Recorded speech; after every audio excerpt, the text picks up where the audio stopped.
새벽에 나와서 비몽사몽한 그 상황 속에서 제가 여러분들에게 말씀을 전하는 이 어떤 방식이 이게 하나하나 자세하게 이렇게 가르치잖아요. 근데 이게 받아들이기 쉬운 사람도 있지만 그렇지 못한 분들도 있을 거예요. 요점 한번 간단히 얘기하자 이럴 수 있을 텐데 이 새벽 시간에 여러분들이 성경을 공부한다고 생각하시고 나오셨으면 좋겠습니다. 왜냐하면 주일날 설교하는 그런 방식들 같은 경우는 보면은 이렇게 필요한 부분 말씀을 이렇게 빼서 얘기하는 경우가 대부분이잖아요. 그러다 보면 우리 성경 지식이 단편적일 때가 대부분입니다. 그래서 교인들이 수십 년을 교회 다녀도 성경에 어떤 말씀이 있는지 잘 몰라요. 그렇기 때문에 이 새벽에 나오셔서 여러분들이 말씀을 읽고 들어나가실 때 하나님의 말씀을 우리가 공부한다는 마음으로 이 말씀을 바라보면 조금 더 낫지 않을까 하는 생각이 좀 듭니다.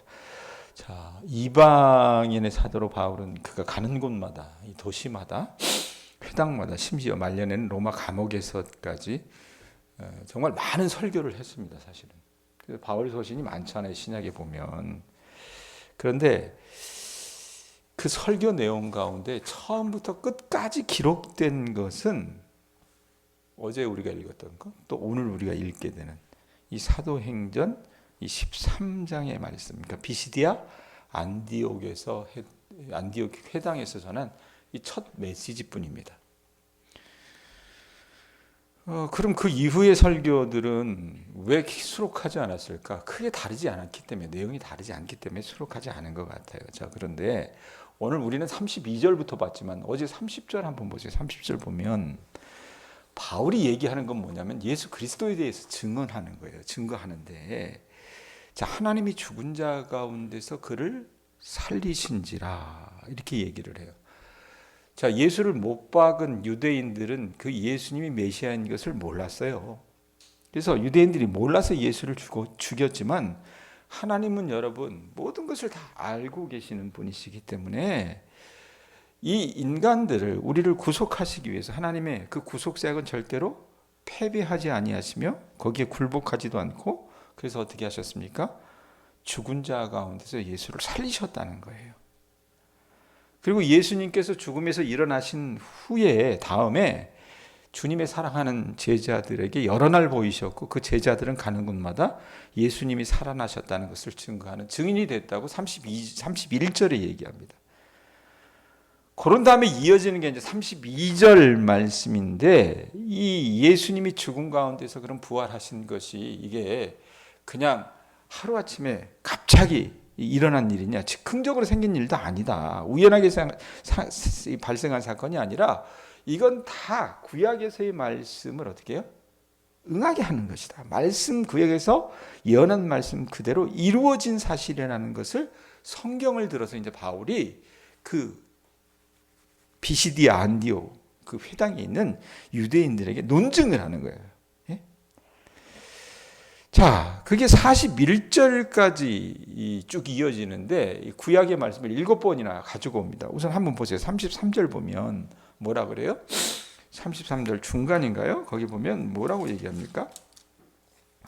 시편 둘째 편에 그 글 있죠, 그죠? 시편 둘째 편이 시편 2편이잖아요. 시편 둘째 편에 기록한 바와 같이 그때 시편 2편에 어떤 말씀이 있습니까? 너는 내 아들이라 오늘 너를 낳았다 하셨고, 이 말씀이 시편 2편 7절 말씀에 있어요. 너는 내 아들이라 오늘 내가 너를 낳았다 하셨고, 이 괜한 말씀으로 여러분 주신 말씀이 아니라는 얘기입니다. 그 다음에 34절 보세요.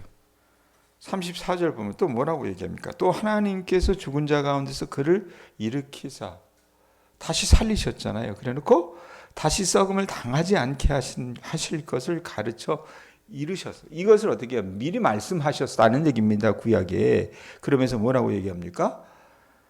여러분 성경에 디귿이라고 써 있어요. 내가 다윗의 거룩하고 미쁜 은사를 너희에게 주리라 하셨으며, 이 말씀이 어디에 나오냐면 이사야 말씀에 나와요. 이사야 55장 3절의 말씀을 바울이 어떻게 해요? 들어서 설명하는 겁니다. 예적 선지자 이사야를 통해서 이런 말씀을 주시지 않았느냐. 죽은 자 가운데서 그를 일으키실 것이라는 말씀. 다윗의 거룩하고 미쁜 은사를 너희에게 주리라 하신 그 약속의 말씀이 있지 않았느냐라고 얘기하는 겁니다. 그리고 35절 보세요. 35절 보면은 어떤 말씀이 있습니까? 또 다른 시편에 일렀을 그 시편이 어디냐? 시편 16편 10절에 어떤 말씀이 있냐면 뭐라 그래요? 35절 읽어보세요. 다른 시편에 있을 때 뭐라 그래요? 주의 거룩한 자로 썩음을 당하게 하셨대요? 썩음을 당하지 않게 하리라 하셨느니라. 이게 시편 16편 말씀에 나옵니다. 그러니까 구약의 모든 말씀들이 어떻게 오실 예수 그리스도에 대해서 증거하고 있었는데 그것을 다 바울이 하나하나 끄집어내서 이 율법에 정통했던 유대인들에게 지금 논증하고 있는 겁니다. 바울은요, 유대인들도 알고 있는 이 성경을 그대로 인용하면서 하나님께서 말씀하신 그대로 예수 그리스도가 어떻게 해요? 그냥 정치범으로 저주받아서 나무에 달려 죽은 게 아니라 그 예수 그리스도가 그들이 십자가에 못 박아 죽인 그 예수 그리스도가 부활하시고 살아나셨다고 말씀대로 부활하시고 살아나셨다고 증명을 하고 있는 거예요. 당신들도 다 이 구약에 있는 말씀을 알지 않느냐? 하나님이 분명히 말씀하지 않았느냐? 그 말씀대로 예수 그리스도가 어떻게 해요? 죽은 바 되었다가 창사되었다가 살아나셨다. 당신들이 그렇게 벌벌 떠는 그렇게 귀중히 여기는 다윗 왕의 입을 통해서 하신 말씀을 보라. 내가 사랑하는 그 자를 썩지 않게 하시겠다고 하는 말씀이 누구를 가리키냐? 여러분 다윗은 죽었잖아요. 그 몸은 썩어 없어졌습니다. 다윗이 아니다는 겁니다. 그럼 누구냐? 예수 그리스도다. 예수님이 어떻게 해요? 살아나셨다. 그리고 나를 포함한 그리스도의 제자들은 그 일의 증인이다라고 얘기를 하는 거예요. 그러면서 십자가와 부활을 전한 다음에 결론을 맺는 게 36절에서 38절 말씀이에요. 36절에서 38절 눈이 따라가 주시기 바랍니다. 다윗은 당시 하나님의 뜻을 따라 섬기다가 어떻게 됐다 그래요? 잠들었대요. 백권사님, 이건 잠잤다는 얘기가 아니라 어떻게 해요? 죽었다는 얘기입니다. 이 히브리 사람들의 표현이 있잖아요. 잠들어. 조상들과 함께 묻혀 어떻게 됐다고 얘기합니까? 썩음을 당하였으되. 몸이 여러분 죽으면 어떻습니까? 부패할 수밖에 없잖아요. 그런데 그 다윗과는 대비된 게 뭐예요? 37절 하나님께서 살리신 이는 썩음을 당했대요? 당하지 않았대요? 당하지 아니하였나니. 그러면서 그러므로 형제들아 너희가 알 것은 이 사람을 힘입어 주의 사함을 너희에게 전하는 것이며 라는 말을 지금 바울이 얘기해요. 37절까지 여러분 바울은요 구약의 역사를 배경으로 예수 그리스도를 하나하나 설명하고 이렇게 소개한 예수 그리스도가 그들과 무슨 관계가 있는지를 이제 얘기하는 겁니다. 하나님께서 왜 그를 죽임당하게 하시고 다시 부활케 하셨는가? 그게 어디 있습니까? 38절 그러므로 형제들아 너희가 알 것은 이 사람이 누굽니까? 예수예요. 십자가에 매달려 죽은 그 예수. 하나님이 그 죽음 가운데 다시 살려내신 그 예수. 이 사람을 힘입어 죄사함을 너희에게 전하는 것입니다. 본인이 얘기하는 여러분 내용의 골자가 이거라는 얘기입니다. 예? 이제껏 너희가 붙들고 있었던 게 뭐예요? 유대인들이 모세의 율법이잖아요. 그것 지키면 이 사람들은 의롭다함을 받을 거라고 생각을 했습니다. 그런데 어떻습니까? 자기들의 역사가 그걸 증명하지 않습니까? 그거 지켜나가면 뭐합니까? 제대로 지키지도 못하고 그래서 하나님 앞에 진노를 받아서 2번이나 이들이 망하지 않습니까? 그러니까 모세의 율법으로 너희가 의롭다 하심을 얻지 못했다. 그런데 이 모든 일에도 누구? 이 사람 예수 그리스도를 힘입어 믿는 자마다 의롭다 하심을 얻는다. 그래서 하나님께서 어떻게 해요? 그 예수를 너희 가운데 보내주신 것이다 라고 해요. 근데 이걸 여러분 믿기가 마땅치 않았던 게 뭐냐면 당시 유대인들에게 여러분 소망했던 사상이 뭡니까? 메시아 사상이에요. 유대인들이 여러분 우리처럼 그렇게 자유로운 나라에 살고 있었던 게 아니잖아요. 식민지에서 살고 있었습니다. 억압받고 눌려 있었어요. 그렇기 때문에 메시아가 오면 자기들을 해방시킬 거라는 이 사고방식이 있었어요. 그래서 그 메시아 그 메시아가 이 땅 가운데 그들을 구원하기 위해서 온다면 어떻게 해요? 그 메시아가 죽을 수 없다는 얘기입니다. 이게 이 사람들이 갖고 있었던 생각이에요. 예? 메시아가 죽는다면 모든 것이 무효가 된다는 것이, 그래서 이 사람들이 어떻게 하냐면 그리스도를 자기 딴에는 정치적으로 군사적인 지도자로 기대했던 사람들의 생각이었다고 말입니다. 그 메시아는 죽을 수 없어. 이게 딱 갖고 있었던 생각인데, 야, 네가 전하는 그 예수 죽었잖아, 이렇게 얘기하는데 바울은 그 사람들의 이야기를 알고 있었기 때문에 반론을 펴는 게요. 메시아와 관련해서 그가 인용한 모든 이 구약의 예언은 뭡니까? 그 메시아를 어떻게 하신다고 해서 하나님께서 다시 살리신다라고 하는, 예? 그 부활을 이야기하는 말씀을 가지고 역으로 그들에게 이제 논증하고 있는 것입니다. 그런 이런 논리로 보건대 죽었다가 무덤에서 살아난 자만이 어떻습니까? 하나님께서 보내주신다고 하는 그 그리스도로 자처할 수 있다고 얘기하는 거예요.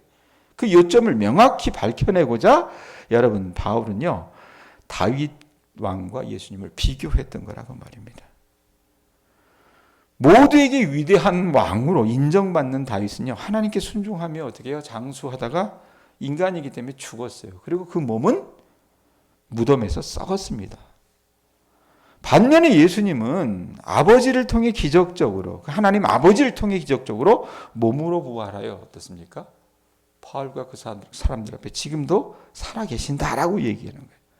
그렇게 보면 이 예수님은 다윗보다 크신 존재라고 바울은 얘기한다고 말입니다. 여러분, 바울은요, 가말리엘, 이 율법사라고 하는 가말리엘, 율법에 가장 정통했던 가말리엘의 문화에 있었던 사람들, 수제자 가운데 하나였어요. 그러니까 율법에 정통한 사람이었습니다.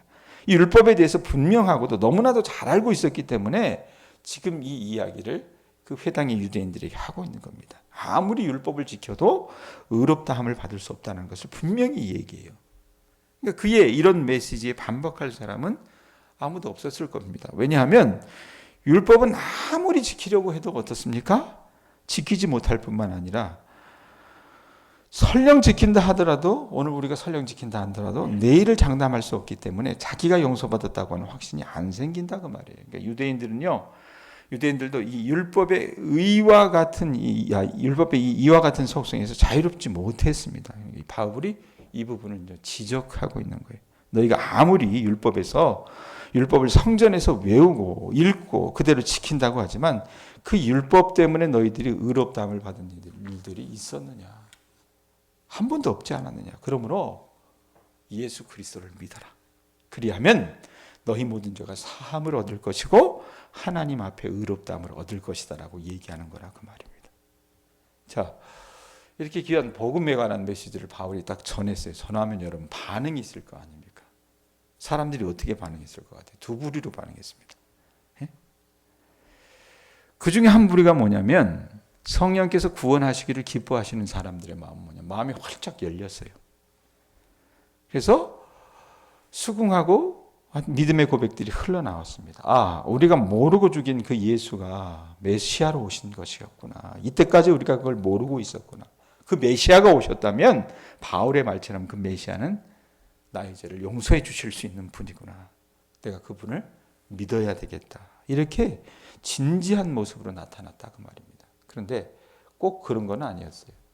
반대의 모습도 있었습니다. 그게 뭐냐면 회당장을 포함한 다른 사람들이, 이 유대인들이요, 이 말씀을 그대로 받아들이지 않았습니다.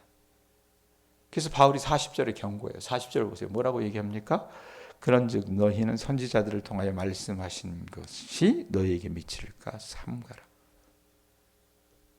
하나님의 말씀을 전하면요, 여러분, 그 말씀을 다 아멘으로 받아들이는 줄 아세요? 아니었다는 얘기입니다. 바울 시대도 그랬어요. 구약의 선지자 시대도 그랬고요. 그래서 어떻습니까? 이 말씀을 멸시하는 사람들, 하나님의 말씀을 멸시하는 사람들은 나중에 하나님의 심판이 너에게 임하리라는 선지자의 글을 인용해서 분명히 한 번 더 바울이 경고를 해요. 네? 자, 이게 바울이 전하는 복음의 메시지의 대강인데 여러분 보시면 어때요? 지난주엔가 여러분 우리가 이 베드로의 복음 전도 말씀을 우리가 좀 같이 살펴봤잖아요. 아주 비슷하답니다, 내용이.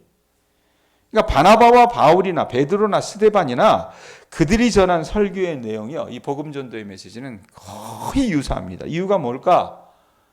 이들 안에 여러분 교통하시는 성령께서 함께 하셨기 때문에 그렇습니다. 그러니까 사람은 달라도 어떻게 해요? 다 같은 말을 하고 있는 거라고 말입니다. 자, 바울의 설교가 끝나서 사람들이 어떻게 했어요? 몰려왔습니다. 몰려와서 다음 안식일에도 이 말씀을 자기들에게 얘기해 줄 것을 부탁을 합니다. 그 가운데는 어때요? 심지어 어떤 사람들은 바울과 바나바가 머무는 그 숙소까지 따라와서 이 하나님의 말씀을 듣기를 원했습니다. 그리고 어때요? 회심의 역사가 일어나는 거예요. 여러분, 복음의 능력이 이렇게 대단합니다. 회당에서 복음을 들은 사람들이 어떻게 한 주간 가만히 있지를 못했어요. 그래서 어떤 일이 벌어집니까? 여기저기 다니면서 소문을 퍼뜨리는 거예요. 그 결과 그 다음 안식일이 딱 되니까 안디옥의 거의 모든 사람들이 다 하나님의 말씀을 듣고자 회당에 모였다 그랬습니다. 근데 이건 조금 과장이라는 얘기를 해요. 왜냐하면 그 당시 안디옥의 인구가 어느 정도냐? 5만 명 정도 됐답니다. 그럼 비시디아 안디옥 회당의 사이즈가 어느 정도였을까? 그 회당에 다 들어가서 하기에는 인구가 너무 많았다고 얘기를 해요. 그래서 제일 큰 극장이 어느 정도였는가? 지금 고고학적인 어떤 그 결과물들을 보면 이 안디옥에는 한 5천 명 정도 들어갈 수 있는 그런 극장이 있었다 그래요. 아마 거기서 사람들이 촘촘히 모여서 말씀을 듣지 않았을까라고 생각을 합니다. 자, 이런 좋은 반응들이 일어나요. 그런데 그렇지 못한 반응들도 있습니다. 복음을 증거하는데 유대인들이 어떻게 해요? 시기가 가득한 거예요. 그래서 바울의 말을 반박하고 비방합니다. 그럼 바울과 바나바가 여러분 이들의 반대 어떻습니까? 장황한 말싸움에 말려들지 않아요. 믿지 않으려고 하는 사람들에게 시간을 허비하느니 그들을 따끔하게 책망을 하면서 대신 간절히 믿으려는 사람들에게 기쁨의 소식을 전하기로 다짐하는 것이 47절입니다. 46절 한번 보세요. 뭐라고 얘기합니까? 바울과 바나바가 담대히 말하여 이르되 하나님의 말씀을 마땅히 먼저 너희에게 전할 것이로되 너희가 그것을 어떻게 했대요? 버리고 이 유대인들에게 이 안디옥에 있는 유대인들에게 하나님의 말씀을 마땅히 전했는데 그들이 그것을 아멘으로 받아들이지 않고 버렸답니다. 버리고 영생을 얻게 합당하지 않은 자로 자처하기로. 예수 그리스도를 믿으면 어떻습니까? 그들이 구원을 받아요. 영생을 얻습니다. 그런데 스스로 거부한 것이에요. 그렇기 때문에 바울과 바나바는 어디에게로 간답니까? 우리가 이방인에게로 향하노라. 이 사건 이후에 바울과 바나바의 사역이 그 방향이 분명하게 정해집니다. 그래서 그 두 사람을 향한 하나님의 뜻은 뭐냐면 이스라엘을 이방의 빛으로 삼아서 그들을 통해서 이방인들이 주께 돌아오는 것이었다라고 고백하는 게 47절이에요. 뭐라고 얘기합니까? 47절 읽습니다. 시작. 주께서 이같이 우리에게 명하시되 내가 너를 이방의 빛으로 삼아 너로 땅끝까지 구원하게 하리라 하셨느니라. 바울과 바나바가 얘기하는 거예요. 너희는 불순종의 전통을 이어가지만 나와 바나바는 충실한 유대인으로서 하나님의 언약 백성의 소임을 다할 것이다.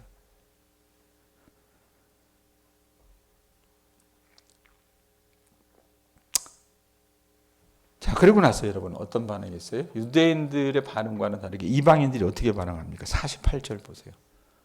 과연 그대로 응답답니다. 뭐라고 얘기해요? 이방인들이 듣고 어떻게 했대요?